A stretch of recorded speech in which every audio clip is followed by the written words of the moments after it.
Section 4.1 is about probability distributions. Now, we've seen this random variable x in the past, and we have used it as a numerical value. Well, we've used it to represent a data value when we've had a set of data that we wanted to find the mean or standard deviation of, but it's also a numerical value associated with the outcome of a probability experiment. So if I'm rolling a die, then if I roll a 3, x would be 3. If I roll a 4, x would be 4. So x is going to be a numerical value associated with the outcome of a probability experiment. It is also going to represent a random variable that is determined by chance.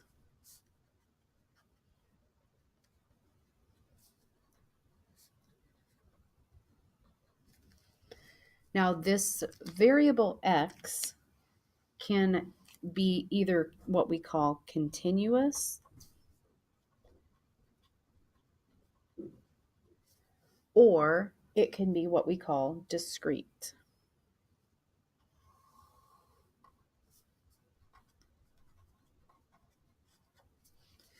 Now, discrete variables are what we're going to be working with in Chapter 4. Discrete probability distributions and discrete random variables. Continuous probability distributions and continuous random variables will be what we deal with in Chapter 5. So let's describe the difference between continuous and discrete. A continuous variable is going to be a measured value. There would be an uncountable number of data values. Uncountable number of possible data values. So an example would be the amount of time spent on a phone call.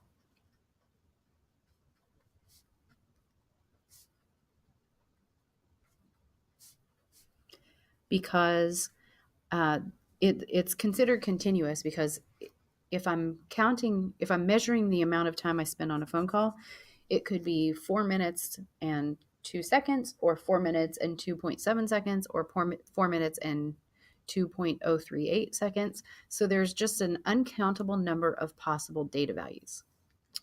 A discrete variable is different.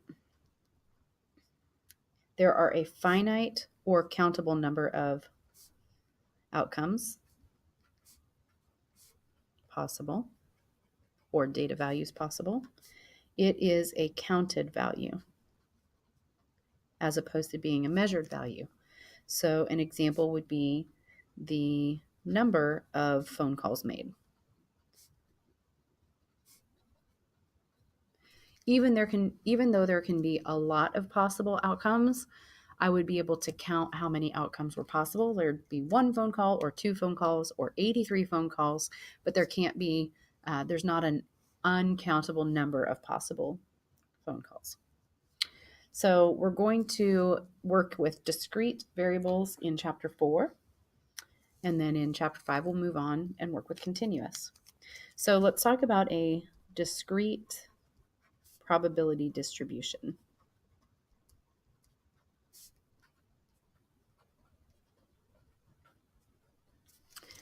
A discrete probability distribution can look one of 2 ways. We can either list our data values in the first column, and then P of x would be the probability of that data value occurring, or we can list them horizontally, where x would be our data value and P of x would be the probability of x having that value. So in either circumstance, x is the data value, like 1, 2, 3, 4, 5, and P of x is the probability of X having that value.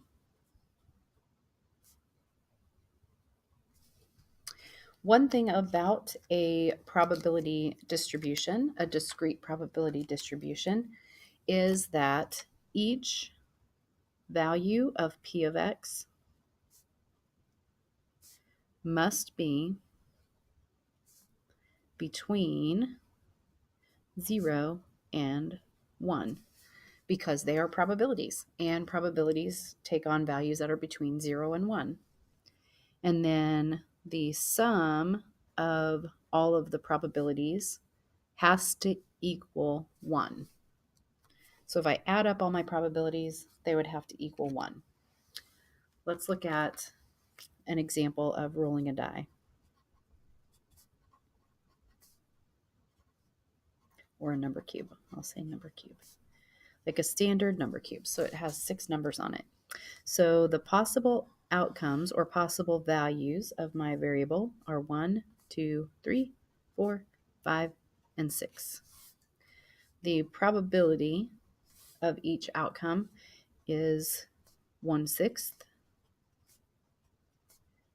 So that all of my probabilities in here have a value between 0 and 1. And if I add up my probabilities, I get 6/6, which is equal to 1. So that's what a discrete probability distribution looks like. I'm going to keep this page all together. So let's look at some examples to verify whether or not it's a probability distribution. So we have kind of 2 things to check. First, we need to make sure that all of our P of X's are between 0 and 1. So I look at all my probabilities. They are all between 0 and 1. Yes. And then the other thing I need to check is to see if the sum of my probabilities is equal to 1. So I'll get a calculator and add all those up.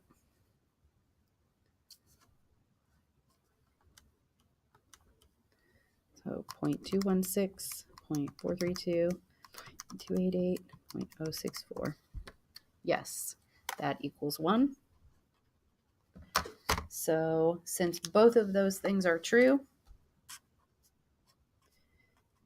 it is a probability distribution.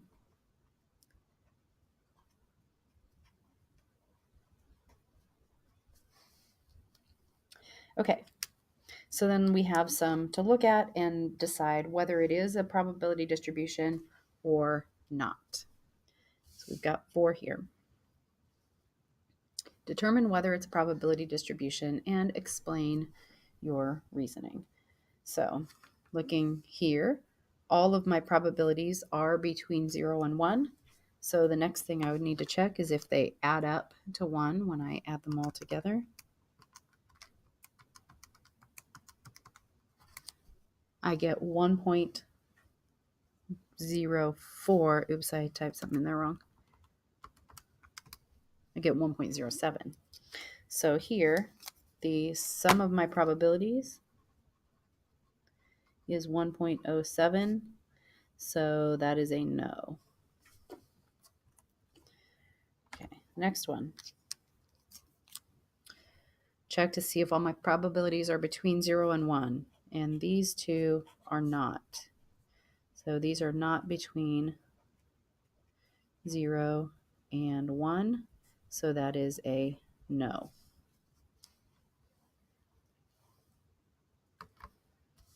Okay. Next one. Check to see if these are all between 0 and 1, which they are. And then I'm going to check to see the sum.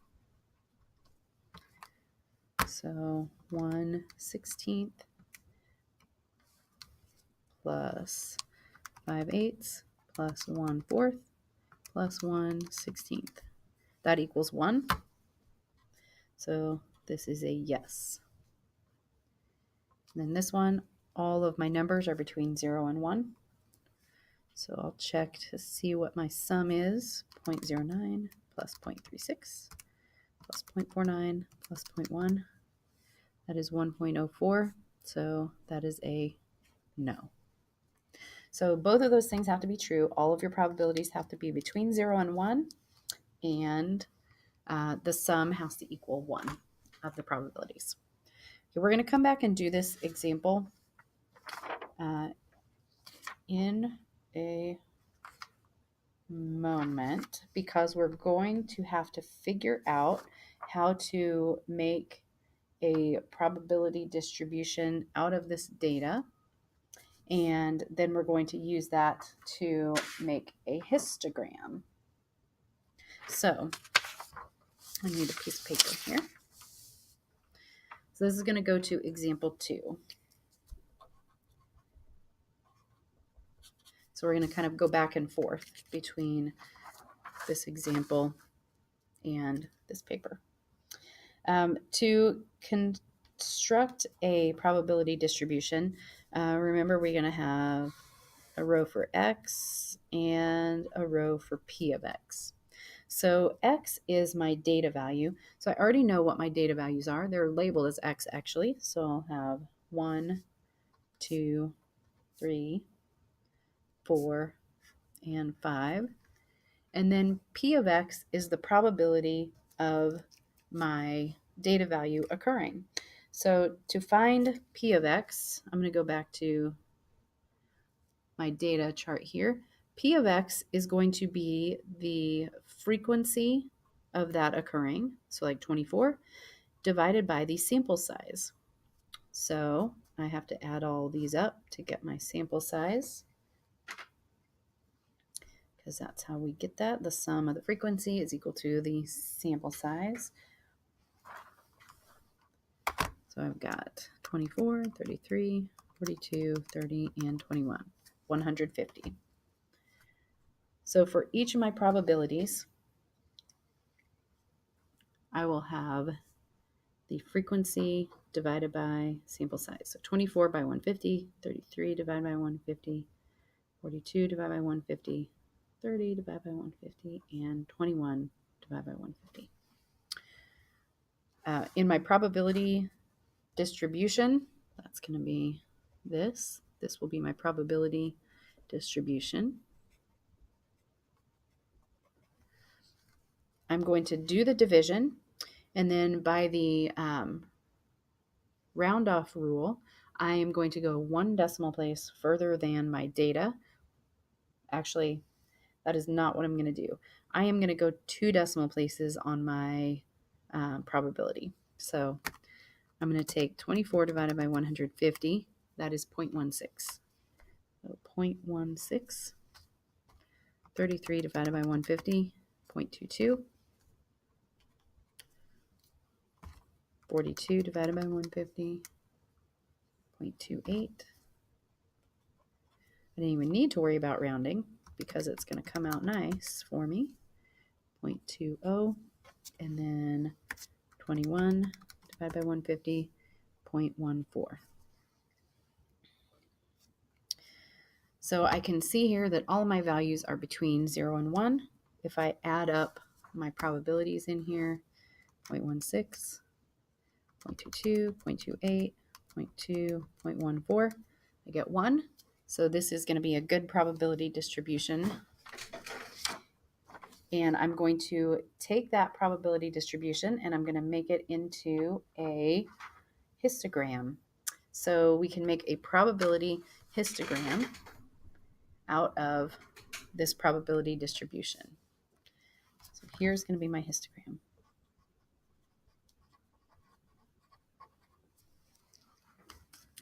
And I want to give it a title that's related to my problem. Like I didn't even read my problem yet. An industrial psychologist administered a personality inventory test for passive-aggressive traits to 150 employees. Each individual was given a score from 1 to 5, where 1 is extremely passive and 5 is extremely aggressive. A score of 3 indicated neither trait. The results are shown at the left. So we are supposed to construct a probability distribution, graph the distribution using a histogram. Okay, so my histogram title will be passive-aggressive traits.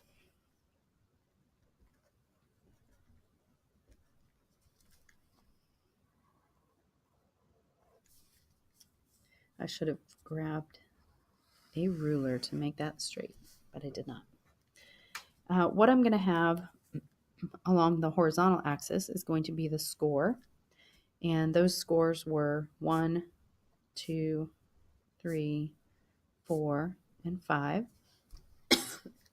And what I will have along the vertical axis is the probability of each score. My highest probability is 0.28, so I really only need to go up to 0.3. So I'll go 0.1, 0.2, 0.3. And then I just draw my bars. So a score of 1 had a probability of 0.16. So I'm going to go 0.16. And I'm going to use that 1 as kind of the midpoint of my bar. Score of 2 had a probability of 0.22. So I need to go up 0.22. A score of 3 was 0.28. 4 was 0.2 exactly. And 5 was 0.14.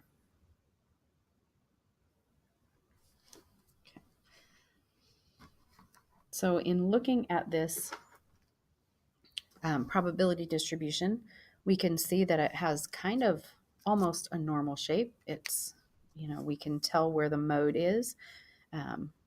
It's 3. So the mode was that most people were neither passive nor aggressive. We can also use this probability distribution to answer some questions. So I could ask you, what is the probability, this is going to be long, that a randomly selected employee has a score of 3 or less? So having a score of 3 or less would mean that they have a score of 3 or a score of 2 or a score of 1. Remember that when we're working with probability, the word or means we are adding. So the probability of 3 plus 2 plus 1, which would be probability of 3 was 0.28, 2 was 0.22, and 1 was 0.16. So when we add that together, it is 0.66. So the probability that a randomly selected employee has a score of 3 or less, meaning that they are more on the passive end, would be 66%.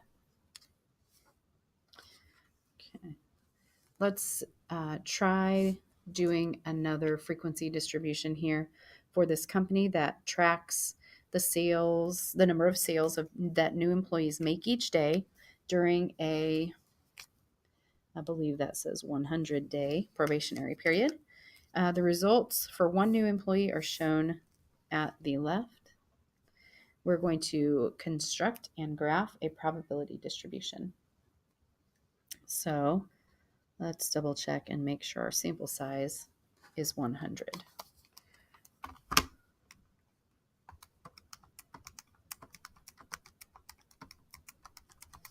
Yes, it is. So then when I go to find my probability, which will be f divided by n, each one will be 16 divided by 100, which just means I move the decimal 2 places to the left. So that makes my probability distribution easier to create. So here's going to be my probability distribution. So remember, we have x and p of x. X is our data values, so that will be the number of sales per day. So 0, 1, 2, 3, 4, 5, 6, and 7. And then P of X is the probability. So we've got 0.16, 0.19, 0.15, 0.21, 0.09, 0.10, 0.08, and 0.02. And then we would create our little probability distribution here. 1, 2, 3. Oh, I gotta have 0. 0, 1, 2, 3, 4, 5, 6, 7. So this is the number of sales per day and the probability. The highest I have to go on here is like 0.21. So 0.1, 0.2,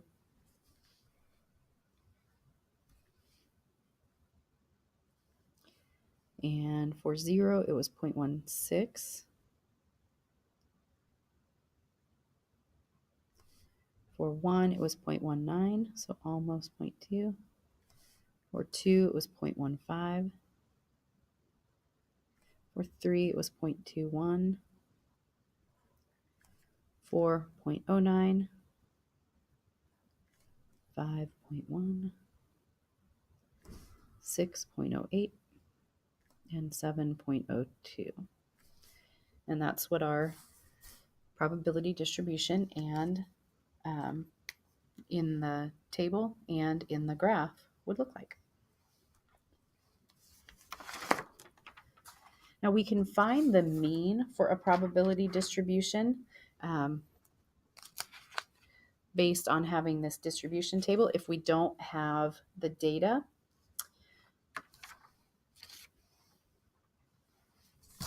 So let's talk about how to do that. The mean for a probability distribution. So this is going to be operating on the assumption that we don't have the raw data. If we had the raw data, then we could just find the mean the way that we did in the past. So the mean for a probability distribution is going to be mu equals the sum of the value of the data outcome, the value of the outcome, times the probability of the outcome. So what this represents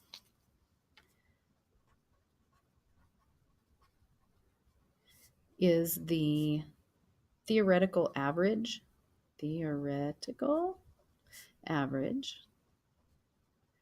of a probability experiment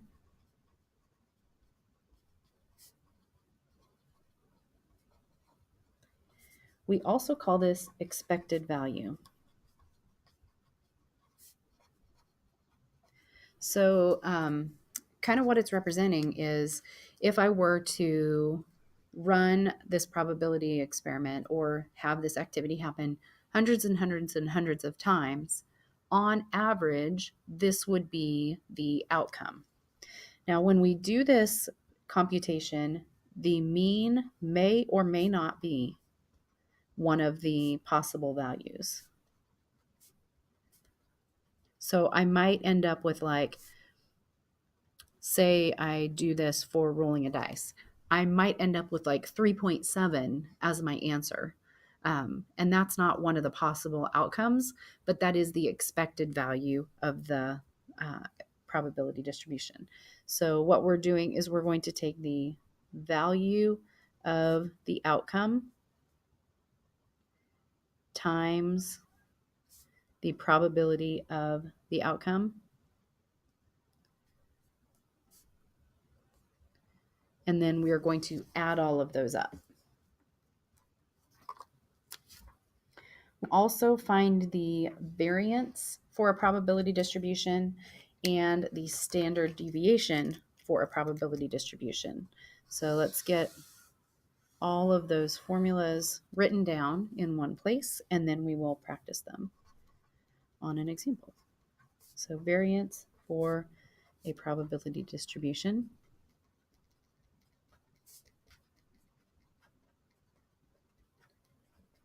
That is sigma squared, and it's going to be equal to the sum of x squared times p of x minus the mean squared.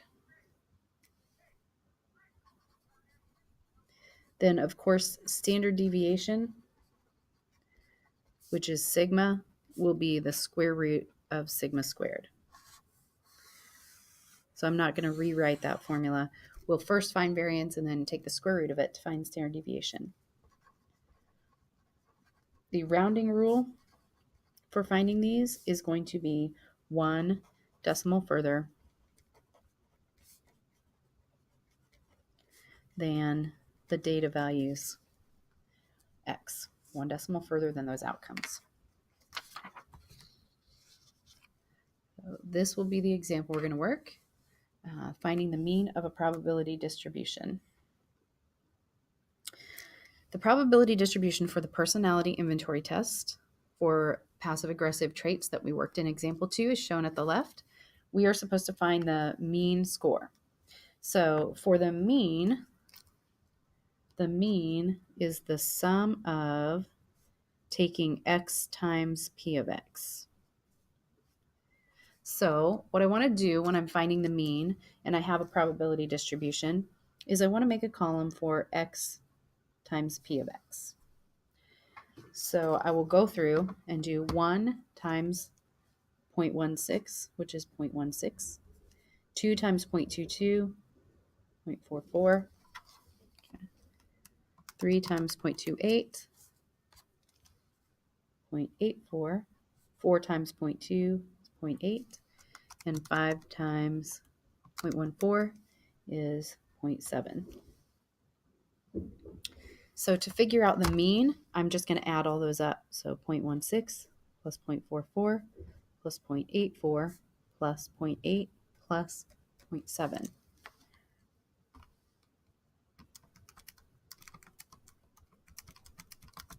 Which gives me 2.94. So remember, my rounding rule is I'm going to go 1 decimal further than the data values. So the expected value or mean would be 2.9. So that means if I just randomly select a person, the expected value is that their score would be 2.9. On average, the score is 2.9. To find the variance and standard deviation, variance, remember, is the sum of the data value squared times p of x minus the mean squared. So usually what I will do when I'm trying to find the variance and standard deviation is that I will make a second column that is x squared times p of x. It's pretty easy to make because I just take this column and then multiply it by the data value again. So 0.16 times 1 is still 0.16. And then 0.44 times 2 would be 0.88. And then 0.84 times 3 is 2.52. And then 0.8 times 4 is 3.2. And 0.7 times 5 is 3.5. So then to find variance, I add all of those up. So variance would be 0.16 plus 0.88 plus 2.52 plus 3.2 plus 3.5. And then I subtract the mean squared, so minus the mean, and I'm not going to use the rounded form.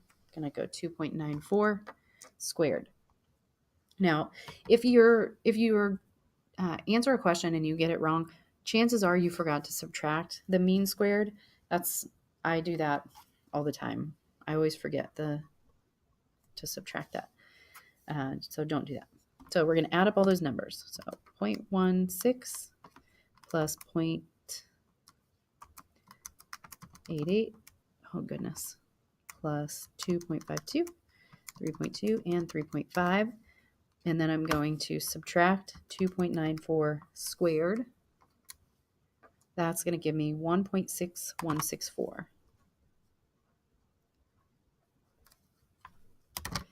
And my rounding rule says I'll go 1 decimal further than the data. So the variance is going to be 1.6. They also wanted me to find standard deviation, which will be the square root of variance. So I'm going to take the square root of 1.6164. Square root 1.6164, which is that number. 1.271377206. Follow the rounding rule. That would give me 1.3 for my standard deviation.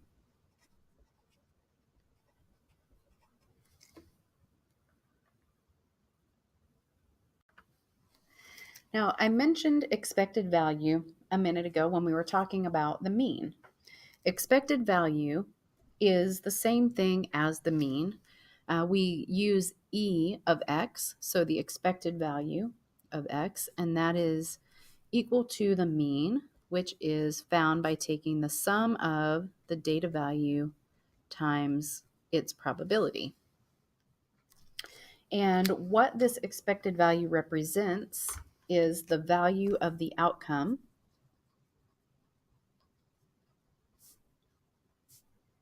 that you would expect to happen on average. On average, over thousands of trials.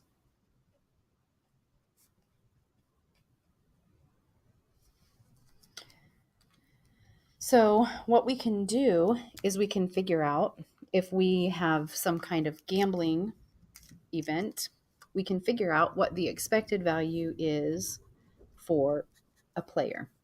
So let's say we have a game where we roll a number cube. And it's free to play the game. But there are prizes.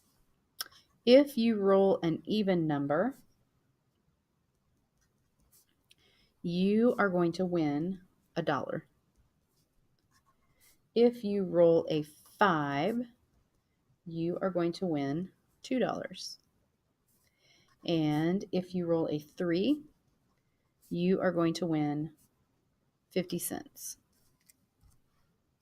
So by all of these outcomes, we have even numbers. Even numbers are 2, 4, and 6. We have a 5. We have a 3. But remember that a number cube also has a 1. And so even though they don't say in the instructions, if you roll a 1, what is going to happen? Since it's not listed, you are going to win $0. So you don't win or lose money if you roll a 1, but we have to take that into consideration when we create our probability distribution. So we have to list all of the possible outcomes and their probabilities. So the outcomes that we're talking about here are the value to the player, not the result of the number cube. So the value to the player is that they could win $1. So that value is 1. Or they could win $2, or they could win 50 cents, or they could win $0. The probability that you will win $1, well, you win $1 if you roll an even number. What's the probability of rolling an even number on a number cube? There's 3 possible outcomes out of 1, 2, 3, 4, 5, 6. So the probability that you win $1 is 3 out of 6, or 1/2. The probability that you win $2, there's 1 outcome out of 6, so that's 1/6. Probability that you win 50 cents is also 1/6. And if we hadn't included the $0, then our probability of 3/6 plus 1/6 plus 1/6 would only be 5/6, and that wouldn't be a probability distribution. So we had to include the $0. and that probability is also 1/6. So now we have 3, 4, 5, 6, 6, 6, which makes this the sum of our probabilities would equal 1. So we're good now. Now, to figure out what we would expect to win on average if we played this game thousands of times, what we're needing to do is figure out our expected value. So our expected value, E of x,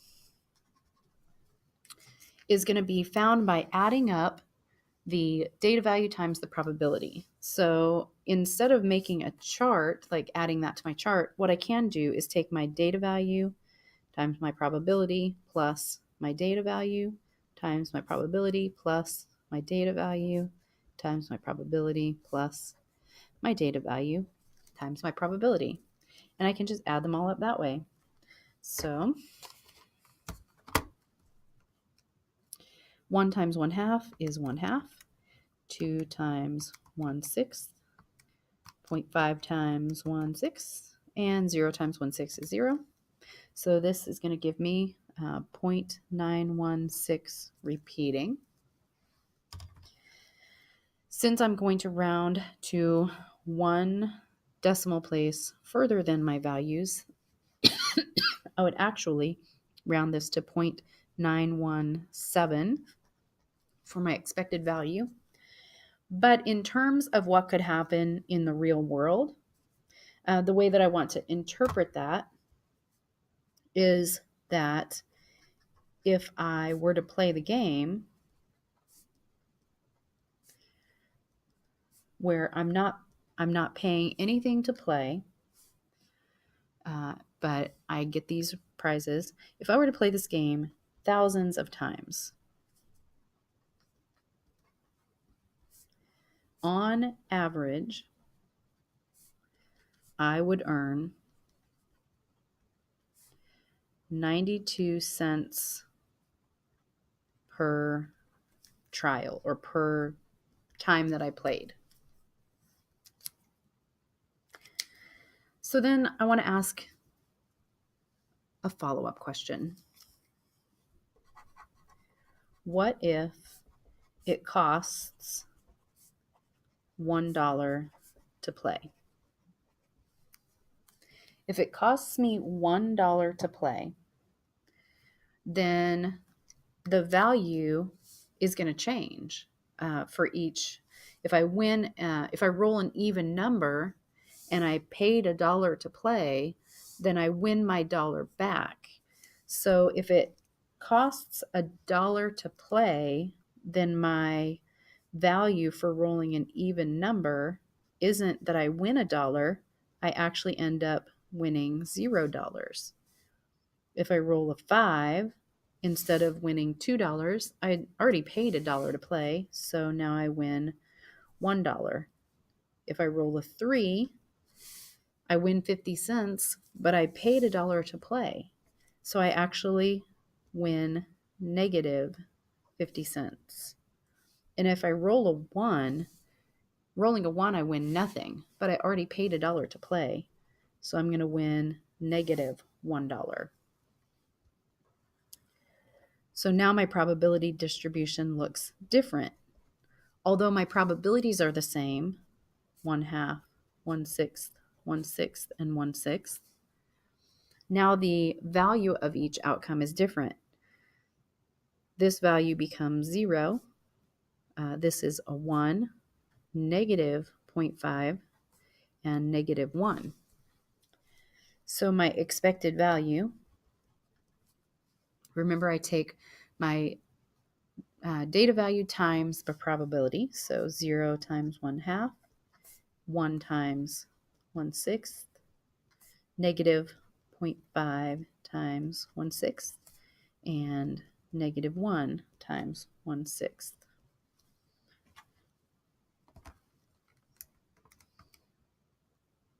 Plus negative 0.5 times 1/6 plus negative 1 times 1/6. Now my expected value is negative 0.083 repeating. So if I round that, That gives me negative 0.083 as a rounded value. But in real life, what that's telling me is that if I were to play this game thousands of times, paying $1 each time, then on average, I would actually lose 8 cents per trial, putting it into real money terms. So, what happens when my expected value is a positive number? If my expected value is a positive number, then that benefited me as the player. If my expected value was a negative number, then that doesn't benefit me. That means I'm losing money. So that means that whoever is sponsoring the game is actually making money. So when our expected value, if our expected value is positive, then that is going to favor the player. If the expected value is negative, it favors what we call the house, which is the person who is hosting the game. And if the expected value is 0, the game is said to be fair because neither the player nor the house, on average, over thousands of trials, neither the player nor the house is going to end up making more money than the other. So like in the short term, like one person might win, but another person might lose. So player by player, people can win money, but overall, the game is fair because it balances out in the end. So thinking about the game that we just designed, what would it take for our game to be fair?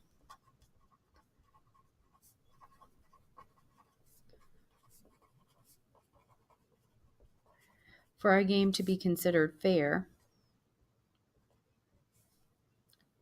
we would need to charge how much?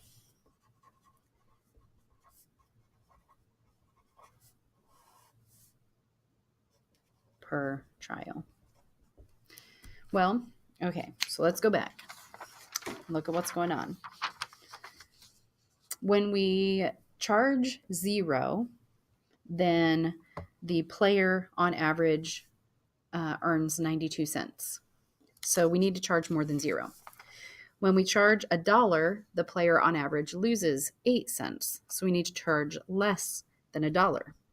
So to balance that out, if you think about it this way, if I charged 92 cents, then I would be balancing out that earning 92 cents.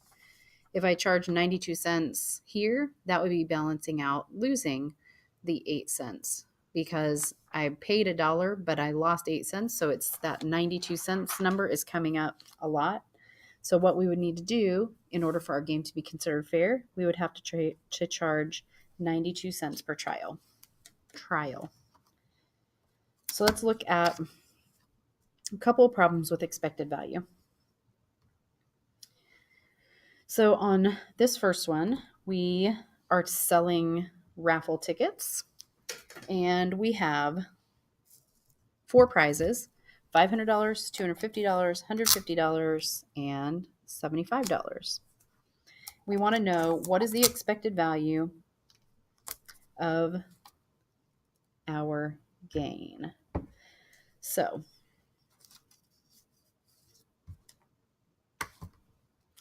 I'm going to set up a probability table, probability distribution for x and p of x. So my possible outcomes are that I could win 500, 250, 150, or 75. But look at this. I have to pay $2 each. So if I win 500, it's not really 500. I really won 498. If I win 250, it's not really 250. I won 248. And 150, I'm winning 148. and 75, I'm really winning 73 because I already spent $2.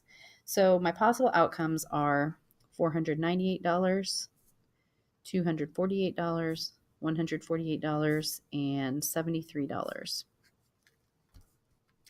The probability for each outcome, there are 1,500 tickets sold, and there's only one of each prize. So the probability of winning that 498 is 1 out of 1,500. The probability of winning 248 is 1 out of 1,500.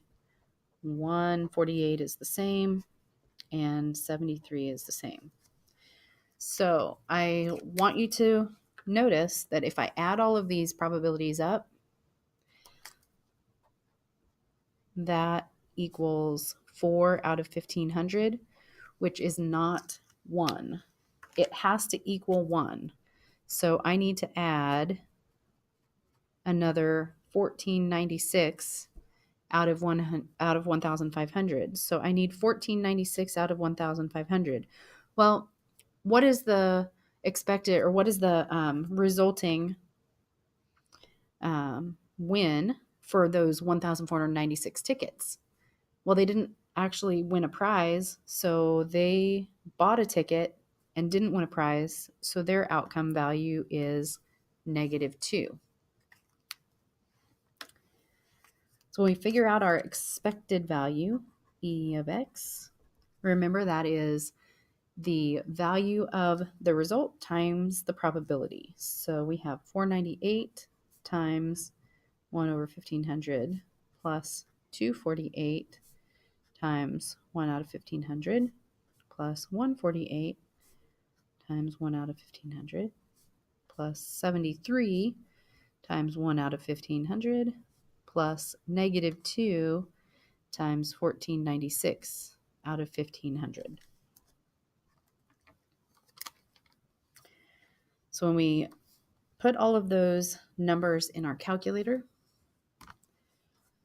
so 498, I guess I could just do divide by 1,500 plus 248 divided by 1,500 plus 148 divided by 1,500 plus 73 divided by 1,500 plus -2 times 1,496 divided by 1,500. I get an expected value of -1.35. So what is the expected value of my gain is going to be -$1.35. So it's actually a loss, but since it asked me what's the value of my gain, I need to answer -1.35. Okay, I am going to pause my video and I am going to make this table for the x and the p of x. So what I want you to do is pause your video and make that table. And then when you push play again, my table will be complete and you can check against what you have. So pause now.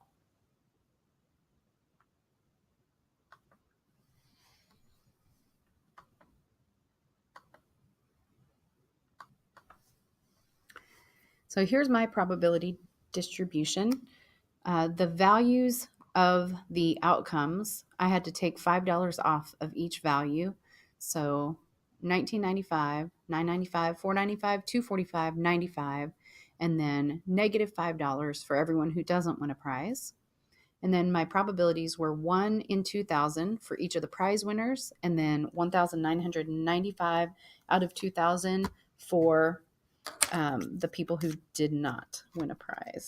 So to figure my expected value, I'm going to take the value of the outcome times the probability of the outcome and add all of those up.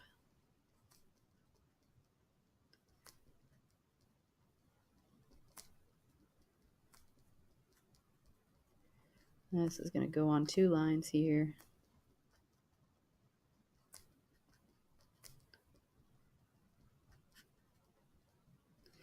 And then typing those into the calculator,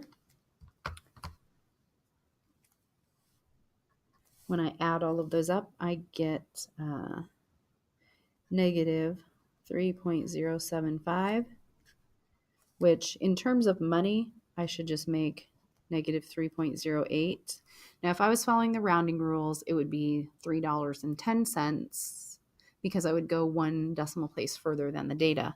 But I'm just going to go, since it's money, to negative 3.08. So on average, I would expect to lose $3.08 every time I played.